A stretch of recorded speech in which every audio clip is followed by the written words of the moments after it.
La bourse avec Didier Hameau de boursier.com. Bonsoir Didier. Bonsoir Pierre. Wall Street termine la séance en hausse après le verdict de la Banque centrale américaine.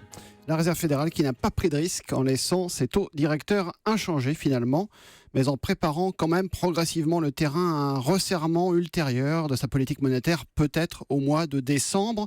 En tous les cas, le Dow Jones gagne 0,9% à 18 293 points ce soir. Le Nasdaq en profite pour reprendre plus d'1%, 1,03% exactement, 5 295 points. Le pétrole aussi est remonté de près de 3%, 45,35$ le baril WTI, alors que les stocks de brut américains ont baissé de manière inattendue sur la semaine écoulée.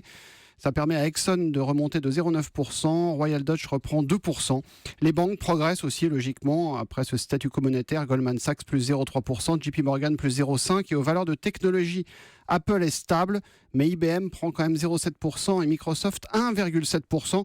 Sur les devises, l'euro remonte légèrement, 1,1190 face au dollar. La bourse de Paris est remontée avec l'aide des valeurs financières. Plus 0,48%, 4409 points. Le coup de pouce est venu en matinée de la Banque du Japon, qui a annoncé poursuivre, voire amplifier une politique de taux d'intérêt hyper accommodante pour tenter de relancer l'activité économique qui reste très faible au Japon. Le secteur bancaire en a largement profité, avec Natixis qui remonte de 4%, Crédit Agricole plus 2,9%, BNP Paribas plus 2,8%, la Société Générale plus 1,9%. Le secteur automobile aussi remonte, plus 2% pour Renault, plus 1,7% sur Peugeot. Puis Eurofins, le laboratoire, progresse de 3,3% et franchit la barre des 100 €. Le groupe a revu en hausse son objectif d'excédent brut d'exploitation à 480 millions d'euros contre 460 précédemment.